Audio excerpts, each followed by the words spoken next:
I would like to welcome our guest today to our capacity building seminar here on October 19th. We have two special guests today that will be presenting. Our first guest is Pete Klien. He is with the St. Paul Port Authority. He'll be presenting on the MinnPACE program that stands for Property Assessed Clean Energy.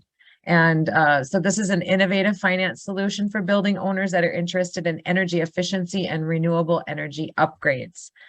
And so without any further ado, I am going to welcome Pete and let you take over and share your information with us that will be recorded for future use. Thank you, Pete. Thank you, Jolene. I am Pete Klien. I'm the VP of Finance for the St. Paul Port Authority. Been at the Port Authority about 25 years, a little over that. The Port Authority's primary function in life is to take polluted soils and properties, clean them up and make them available for private industry to create jobs and increase the tax base. We've been pretty successful with that. We've done about 24 industrial parks throughout St. Paul. The latest one that we're working on is the old Hillcrest golf course. It's about a little over 100 acres. We're going to create 1,000 units of housing and 1,000 jobs and 1 million square feet of buildings. And we're going to try to do it as a net zero development. So that's what we do primarily. We also operate the largest port on the upper Mississippi. But my function at the Port Authority has evolved into energy financing, which will play a role in many of our projects, our industrial developments. But this has expanded and really does encompass the entire state, as I will show. So what is PACE? It is real estate financing, and it's just for commercial industrial properties. It can be for multi-tenant housing when there are more than 4 units. So we cannot fund fourplex or less. We cannot fund private residences. It's really there for businesses, small businesses up to extremely large businesses. The types of projects are retrofits, new construction, rehabs, and we do an awful lot of renewable energy projects as well. They say multifamily. We've done a significant number of senior living projects, probably 3 dozen senior living projects throughout the state, but we not particularly in the senior care. There may be some aspect of the senior living that will have a transitional section to it, but for the most part it's senior living and not senior care. And we do an awful lot of solar projects on agricultural properties. The one thing that does not apply here to Minnesota is seismic retrofits. But that is allowed in California. And Florida also allows for hurricane preparedness for PACE to be used to finance that. So there's only a few things that special assessment statutes can be used for. PACE, Property Assessed Clean Energy, was added to that in about 2010, and then it finally got going in about 2015 when we took it over after the Department of Commerce asked us to. The financial case for PACE is that what we're seeing is particularly in the senior living, hotels, and maybe some of the other new construction, the senior lender is only willing to go up to 65, maybe 70%. So in the example here, they're willing to go to 70% loan to value. Well, a 30% equity stake is a pretty high amount for a typical developer. And PACE can come in and reduce that equity stake so that they just don't need to come up with it as much funding. And equity is the most expensive form of funding. And then the other alternatives to reduce equity would be a mezzanine debt or a second mortgage, and those are always going to be much more expensive than a PACE financing.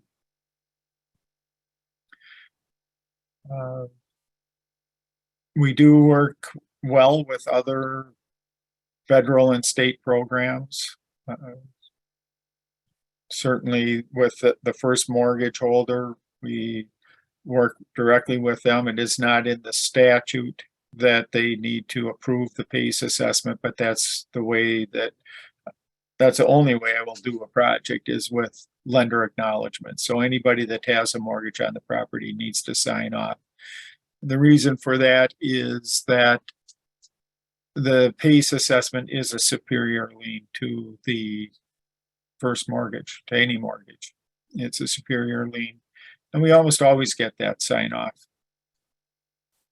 But tax increment finance, we've worked well with REAP grants, any of the other incentive programs where we work well with. In fact, in Northeast Minnesota, the IRRB has their BRRR program, and we're doing a co-financing on a new boiler for a project in Ely this month. So in Minnesota, I refer to Minnesota as the rule of 20 state. And we can go up to 20-year term. We can fund up to 20% of the assessed or appraised value. And we can only fund projects that have a cumulative 20-year or less payback. When you boil the statute down, this is about 95% of the statute. The benefits are we can fund 100% of the cost of a project and really have it be an immediate positive cash flow investment for the property owner. On the renewable, so we've got energy efficiency and renewables, both of which are eligible for PACE. And on the renewable side, we've funded probably, 250, 300 solar projects throughout the state. The photo here is up at Bawabik, just south of Giants Ridge, and this is the Green Gate. I don't know if it's not a bed and breakfast, but it's a place where you can rent out a really cool area along the Embarrass River, and it's just a cool project that this individual developed. So it's a cash flow positive investment, particularly in these solar projects. And it's also a no-cost marketing investment that these small businesses want their clients to see how they really have invested in reducing their environmental impact. And on the efficiency side, certainly tenant comforts and is helpful. Also in St. Paul and Minneapolis, there is now the requirement for reporting your energy consumption. And so if you're on the lower end of that scale, you might want to be investing in energy efficiency because your tenants are going to want to be in a building that's more energy efficient. On the hurdles, we're limited to 20% of the assessed or appraised value of the property. So we can usually go with the county assessed value, but if the project is greater than 20% of that, if the mortgage holder has an appraisal, we can certainly use that amount as our 20% limitation. And the mortgage holder does need to sign off, as I stated earlier. For MinnPACE, we've funded well over 250 projects that are under $250,000. Nobody in the country's done anything close to that. And we've done well over 200 solar projects. And for, again, no cost marketing and positive cash flow for the small businesses. So these numbers are a little light, but 356 projects puts us probably number one in the country. Behind, we are absolutely the best at being able to accomplish smaller projects. And so that number really is going to be over 400 by the end of the year. And the project cost is going to be over 250 million. The 250 million probably puts us third in the nation behind California and Ohio. But still, we've got a pretty successful program. And it's been a great job creator and having a pretty significant impact on reducing the environmental impact of these businesses. The map is a little, it's pretty close. We've got about 70 joint powers agreements with 70 counties. The ones that aren't colored in, I think we just finalized one with Cass County there in the center and Lyon County in the southwest.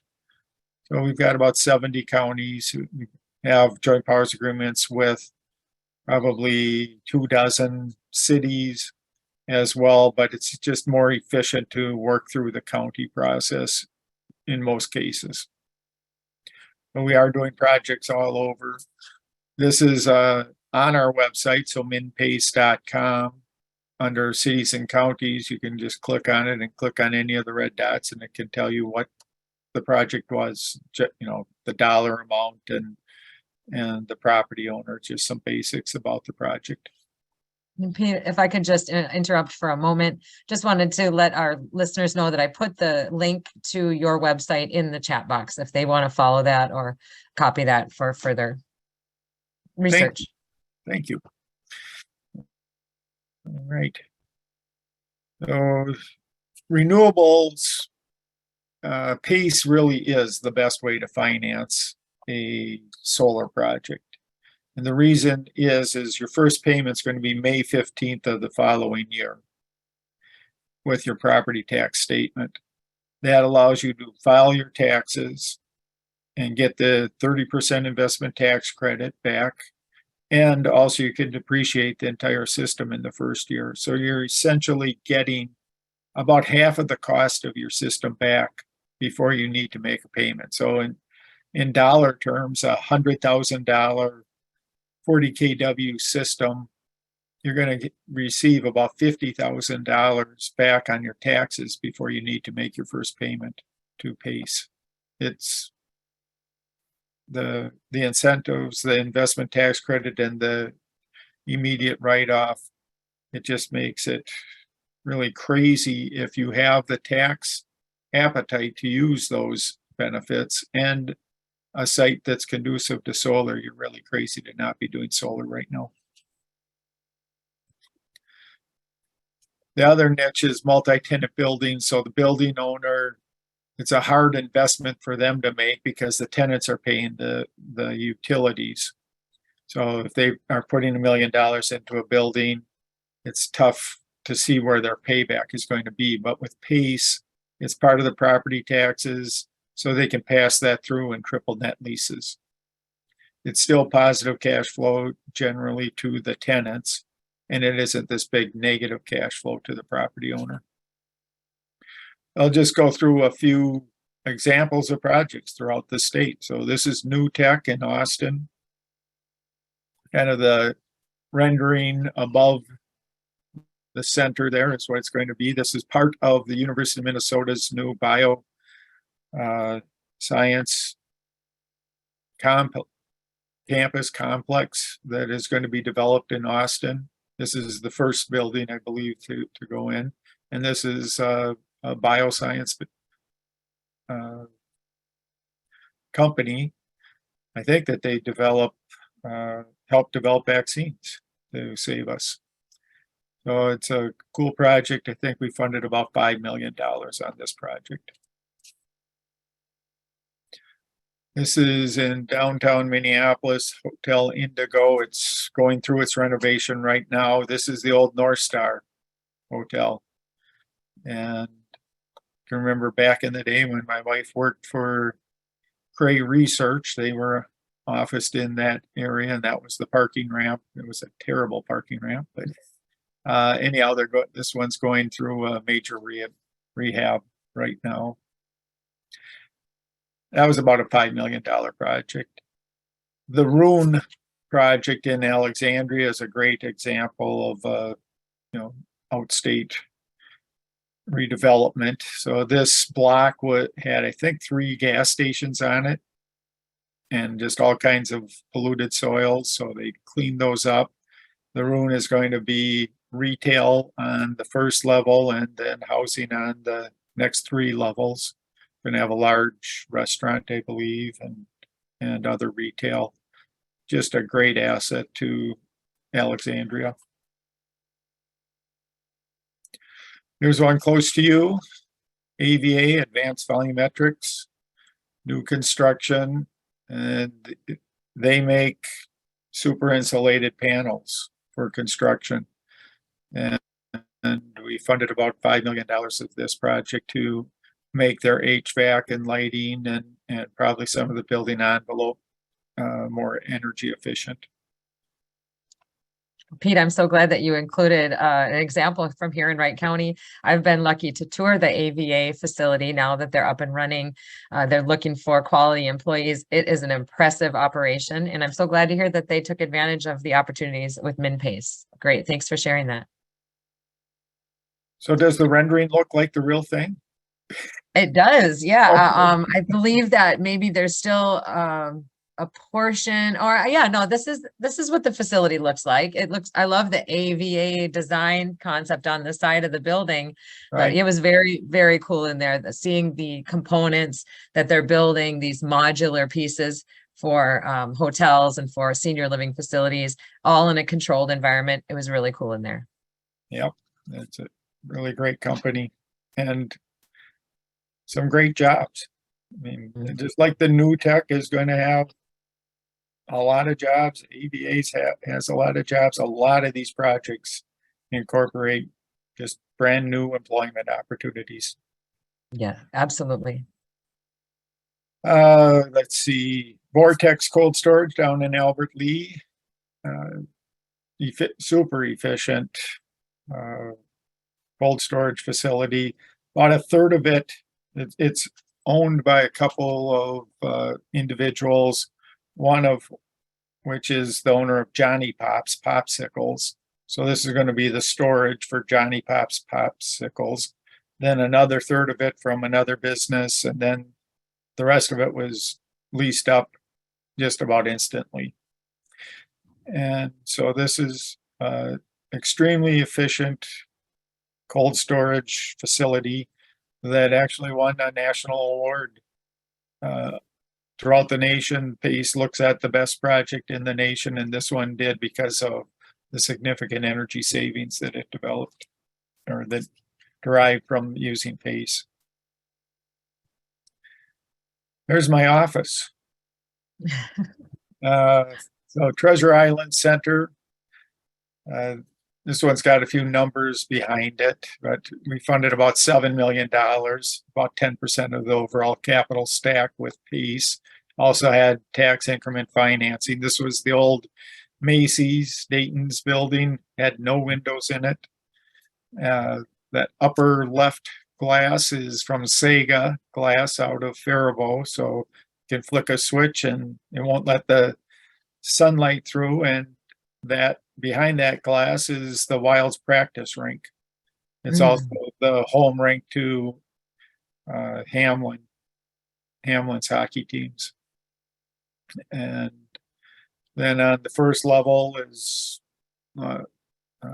Walgreens, and in the inner workings of the building is the St. Paul Port Authority's offices. Great. Studio Elm in Albert Lee again. This was just a god-awful building. I mean, it was really one ugly building, and should have a before and after. So it's just the rendering right now, but it was probably like a department store. Then it turned into a grocery store that shut down and was just an absolute eyesore. And now it's going to be multi-family living facility, just a super asset to Albert Lee. This is our biggest project that we've done. This is the Gateway Hotel in Minneapolis. New construction. We funded about $20 million of this. And the Gateway is owned by United Properties, and basically the Twins and other Polad businesses are in the Gateway Tower. We funded the Gateway Hotel piece of it, or $20 million of the Gateway Hotel piece. Roseville Assisted Living. So this one probably has more of assisted living rather than just senior living, but it's a transitional facility, and we funded about $5.5 million on this project. That's fantastic. And we did, I think the furthest west was Hutchinson that we funded a senior living, but literally there's 3 dozen. I'm about to do 2 more. You're one in Rosemount and one in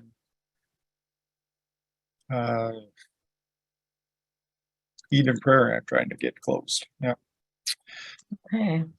And this is just one of these, the National PACE lender that came up with their names on the bottom, PACE Loan Group. This is a net zero building that they funded out in Portland. That's it. I'm certainly open for questions. Oh, Pete, I want to thank you so much for your presentation. It was a great presentation. I'm really happy with the information that you provided. You made it very clear, easy to understand. Again, we are going to have this recorded, so anybody will be able to go back. Yes, Missy? I just wanted to mention that there's a question. David Kelly had asked, how have you seen municipalities encourage this program to developers and projects? Well, let's see. So I often get calls from the economic development agencies throughout the state that are working with a potential project. And so we get a lot of leads from the economic development agencies. We also get a lot of leads from the utilities, particularly XL. And particularly when it's a renovation like the Hotel Indigo, where you're going through a total rehab and trying to make really super energy efficient investments to lessen the environmental impact of that building. So that, and then the third primary area is the contractor industry, where they're proposing projects to building owners, and the building owners ask, well, how am I going to pay for that? And they'll say, well, here's a good option for you. And so we get a lot of leads from that. As far as specific, I mentioned the BRRR program up in with the IRRB, and we just, like I say, the Canoe on in Ely needed a new boiler, so we funded about a $51,000 new boiler for the Canoe on in, and that was in conjunction with the BRRR program up there in Northeast Minnesota. So lots of areas that we're getting leads from. That's excellent. I was impressed to see some of the range of projects that you guys have worked with and the different dollar amounts that you've been able to help out with. Some of those are very, very significant, could make or break a project. If they're able to get that assistance through MinnPACE, they can go forward with something they may not have been able to do without that help. And also, like you said, the marketing aspect, that the conscientiousness of our environment and of our using of our resources is very important. It's very important to a lot of business owners now and large developers. So it's super helpful. I will be sharing this information with all 16 cities in Wright County and with the economic development directors here that I work with. And I want to thank you again, Peter. You're welcome to stay on and listen to Leslie and her presentation on the IWE. But we are going to do that. Awesome. Fantastic. Well, my second guest speaker for today is Leslie Wojtowicz. I'm sorry, Leslie. That's okay. Could you correct me? Wojtowicz. The J is silent. Wojtowicz. Leslie is with Central Minnesota Jobs and Training Services, and she is here today to speak about the IWE designation.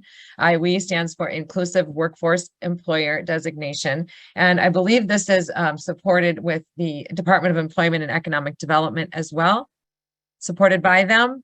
And so I'm going to let Leslie take over. I don't know as much about IWE as I had known about MinnPACE. So I'm excited to hear what Leslie has to share. And I will put the link that we see here in the chat box again. And then if there's any questions, you can feel free to reach out. Missy, did you have another comment? Nope. Okay, then Leslie, it's all you. Thank you. All right.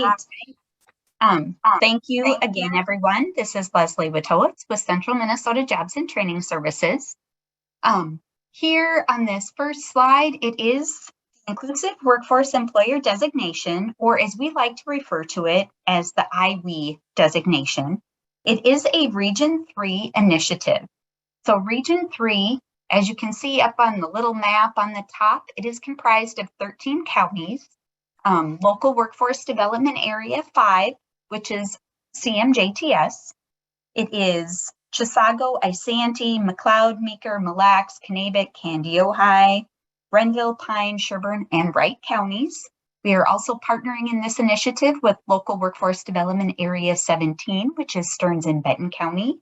And as Jolene mentioned, the Department of Employment and Economic Development is also supporting this. Specifically, our workforce strategy consultant co-leads this initiative with me, Della Ludwig. And all information on the IWE can be found on the CMJTS website. So if you request this presentation, the link is live in the PowerPoint. So kind of how this initiative got started was really looking at Minnesota's demographic projections. So we know that the unemployment rate is very low, and that in order to be successful and recruit diverse employees, we needed to really come up with a way to make sure that employers were going to be inclusive and really help them recruit these diverse populations. So this truly is just a slide letting you know the demographic projections of Minnesota. So the largest increase will be seen within the BIPOC communities. As you can see, Black or African American, non-Hispanic is projected to increase by 113%, and all of them are significant. So truly, what is the IWE designation? It is the application process, and it's that stamp of approval for employers to show that they have done the work and are inclusive. It indicates to the public that they are inclusive within their workplace practices. It is an employer-driven designation. It was originally developed by the Northwest Regional Alliance. They've been doing it since 2019. They have a few businesses, but truly the employers were at the table helping create this designation. Other areas of the state, so Central Minnesota jumped on the bandwagon, as well as Workforce Development, Inc. in Southeast Minnesota. So there are, when you look at all of that region, it is a huge part of the state that are moving forward with this designation. The goal is that this logo, when employers get designated, gains some traction with job seekers. So the goal of the IWE is to reduce disparities and raise awareness of the value of and methods for increasing diversity by creating that designation to recognize and promote inclusive employers. So really, we followed the criteria for the designation that the Regional Alliance defined. They have 4 criteria that employers have to do in order to attain the designation. They need to express a commitment to an inclusive workplace. It can be in the mission, values, through their policies, through the CEO statement, their communication to their employees. There are a lot of different things we look at. The second is assessing how diversity, equity, and inclusion influence the work and culture of your organization. So doing some assessments. And as I mentioned on the website, there are a lot of tools and resources available. There are free assessments, there are some that cost money, and we have staff available to help the business identify which assessment is best for them. And oftentimes it starts with a survey of their employees. The third criteria is to provide diversity, equity, and inclusion education for staff and leadership. And the fourth is to allocate resources and sustain those inclusive and equitable workplace. So one of the things our committee, we have a community inclusion committee. That committee reviews all of the applications that get submitted. They started out this committee as defining what diversity, equity, inclusion, and belonging mean, so that we all were working from a place of common language. So these were the definitions that our committee came up with. So diversity is the practice of including or involving people from a race of social and ethnic backgrounds and of different genders, sexual orientations, physical or mental ability, etc. So diversity is the what. Equity involves identifying the specific needs and requirements informed by demographic traits such as ethnicity, nationality, age, gender. It then tries to address the different needs of each group. It bridges that gap between the minority and majority groups. So equity is the who needs what. Inclusion is the practice or policy of providing equal access to opportunities and resources. So inclusion is how. And then belonging, of course, is being who we are. It's an environment that supports all 3 elements of comfort, connection, and contribution. So here is the process. The first step, if a business is interested, is completing that interest application. Then they would consult with a Community Inclusion Council member. As I mentioned, our Community Inclusion Council is the one that also reviews all the applications. It is made up of a variety of community individuals. So myself, Della Ludwig, we have a Somali staff from Career Solutions on our council. We have an immigrant that is with Adult Basic Education, and we have 2 diversity and directors, one from St. Cloud State University and one from Bridgewater College, as well as a staff member from United Way. So all of these individuals come together to review the applications and work with the companies throughout the process. So when a company submits the interest application and they have that consultation, we provide them with a worksheet. And it's really a working document that they go through. And then once that working document is completed, that truly is their application for designation that they would submit. So we have not had any businesses complete the IWE process. We started this probably about 1.5 years ago, but we kind of put the brakes on it because we wanted to make sure there was a process in place of scoring these applications. We did not want them to be so subjective. So we worked with the University of Minnesota Extension Office to create a scoring rubric. So everybody who is doing the IWE designation is using this same rubric. So there is some consistency across the board for employers who attain the designation. So once the scoring and the business completes the process, we then review it using that rubric. And if the company has attained that designation, it gets approved by our Region 3 Leadership and Planning Board, and the company gets then a designation toolkit. So they can put it out on their applications, window clings, we submit a press release. There are different kinds of promotional information that they will receive. And as you can see, there's kind of that two-way arrow. If the business submits the application for designation and there are some gaps, maybe some areas that they need a little bit more work in, it's not just a pass or fail. One of the Community Inclusion Council members will work with that company to help fill in those gaps, and then they can resubmit their application.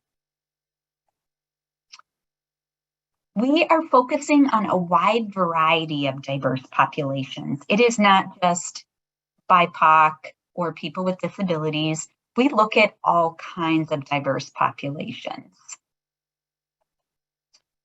So some of the perks, once you get that IWE certification, is that employers can leverage that designation for recruitment and retention from an increasing diverse talent pool. By having it, employers are recognized to be an employer of choice in their area. You will get that digital toolkit. And because we are partners with the Department of Employment and Economic Development, they are going to highlight employers as well that have attained this designation. We hope once there are more members that we will have a regional networking group. We will host annual member career fairs where only those IWE designated employers are able to participate. And there will be additional training opportunities. So the question we get asked the most is, where do I start? Oftentimes you don't even have to start applying for the designation to start doing this work. You can start tracking your data, set some goals, and review them often. Survey your employees. What do they feel needs to happen to be a more inclusive environment? How do they feel about the place they work? Is it welcoming? Develop a DEI committee with your employees. Create a company DEI statement. If possible, hire in groups. Provide new hires adequate training and ongoing support. Develop individual career paths for each employee.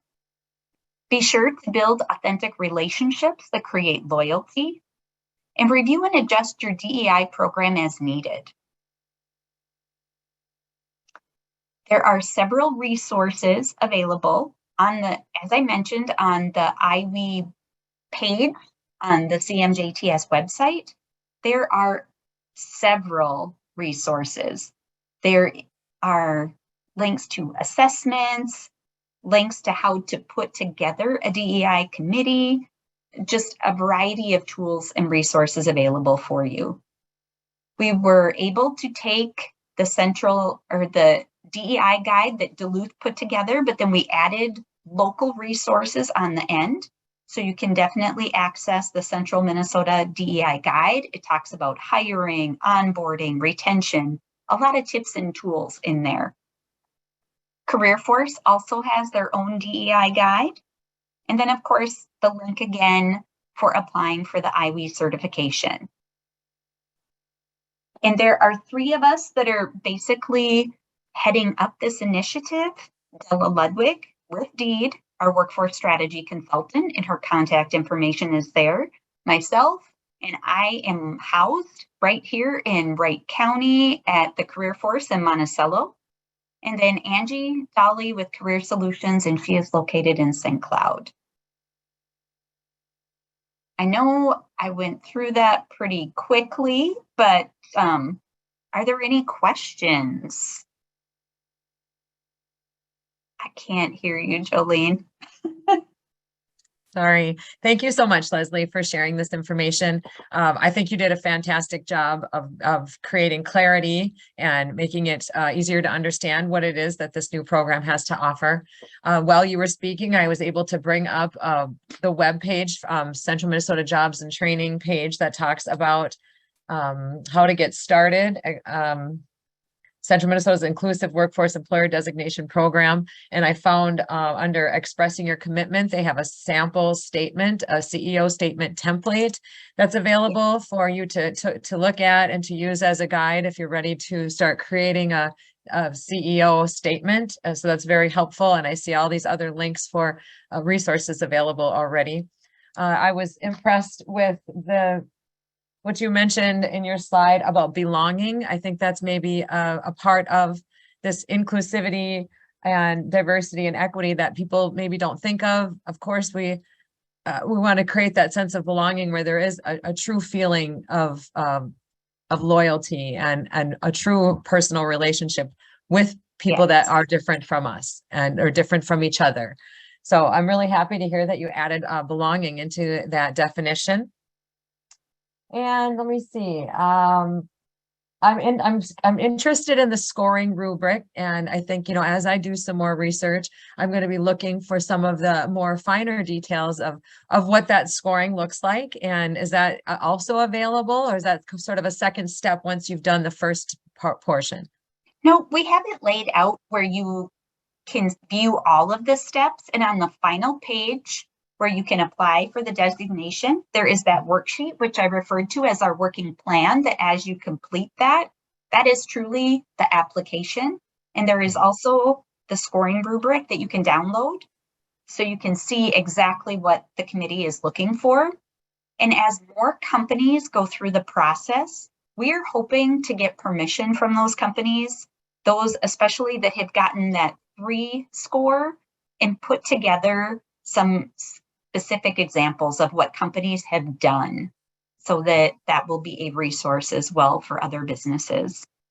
Absolutely. That is helpful. And, you know, when businesses are looking at doing something new, sometimes it can be overwhelming, especially if there hasn't been any other companies that have gone that way yet. So I'm proud of the companies that have begun the application. I strongly encourage our Wright County businesses to look into this, and to be able to have this leverage for recruitment and retention is extremely important. Every business and retention visit that I go out on, the number one concern is the workforce, the lack of available employees. And I believe our businesses are looking for creative ways to recruit and retain good quality workers. And so I think this is a great tool that's being offered. I do want to offer the opportunity for any questions. If any of our listeners have a question they would like to ask or include in the chat box, we'll leave it open for another couple of minutes. And Missy, did you have any final thoughts? Or Pete, do you have anything you'd like to add? I've got a question for Leslie. I saw group hiring, and you know, I can see that it was I had buddies in high school, and they went to work for a company that I don't think either one of them would have lasted at, but they because they were there together, they did. So could you describe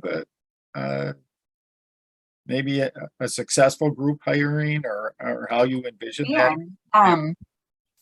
So Cargill and Big Lake is an example. They were really struggling to get employees. So they did tap into a diverse population. They recruited several Somali individuals, and there's comfort in numbers and in familiarity. And so they hired several at one time. So they went through the whole onboarding process and everything together as a group. So then they had people that looked like them, that talked like them, and they were all learning the same thing together and could help each other out through that process. Yeah, as I was thinking of the question, and then it popped in my head. I had two friends that worked for, like I say, a company that I wouldn't be working for, but I know they wouldn't have lasted the summer, but they were there together. So Yes, and I think that does help, having somebody you know. Yep. And that truly goes with that sense of belonging. Somebody you know that makes you feel welcome there, and that you have that buddy. It goes a long way. That's a great example, Leslie. One of the capacity building seminars that we held, the last one we held, it was, I believe, just 2 weeks ago. We happened to have two in 1 month.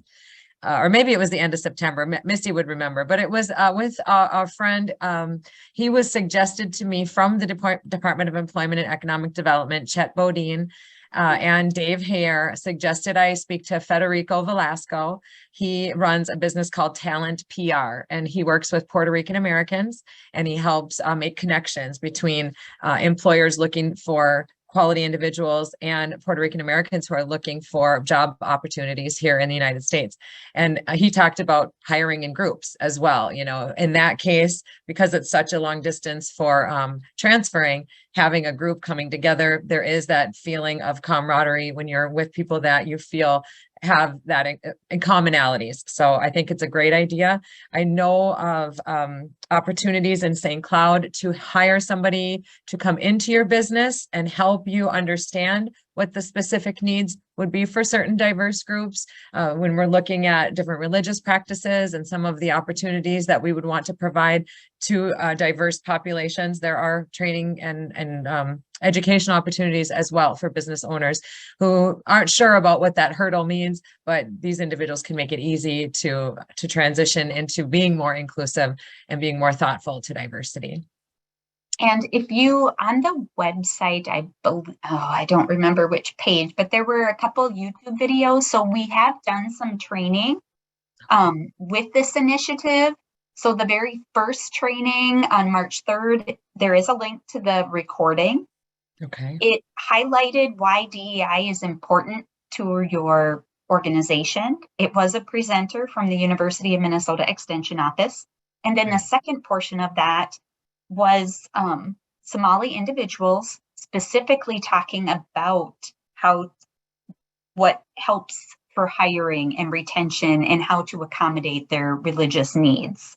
So that is very helpful. And each employer event that we do, we are trying to highlight a specific demographic.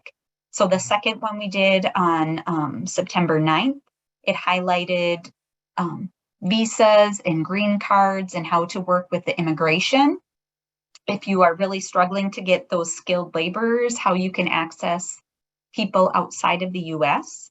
But then we also talked about Clues was a presenter about engaging the Hispanic population. And we hope to host these every 2 each year, and each employer session will highlight a specific demographic. That's great. I was able to pull up, it's under the diversity, equity, and inclusion training page. There are 2 videos there at the bottom, being an inclusive workforce employer and sponsoring foreign workers for visas and green cards. So those would be super helpful, as well as some other downloads that I see available.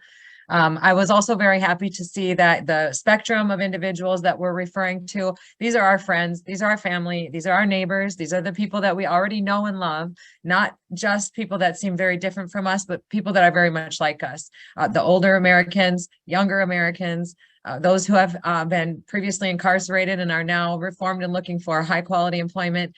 All different abilities. You know, this is something that, like I said, we know these people. These are our friends and family, and finding ways that we can make the higher quality of life for all of us is very, very important. I'm so happy that CMJTS is a part of this. Thank you, Leslie, for presenting today. Thank you. And thank you, Pete, again, for being with us and talking about how we can help be a better steward of our resources as we look to future development and as we look to rehab and reuse our historic places and provide high quality homes and living arrangements for each other. So thanks again, you guys. I look forward to us meeting again in person at the next conferences or events, and we'll get this edited and posted and send you a link as soon as possible. Thank you. Thank you, guys. Have a great rest of your day.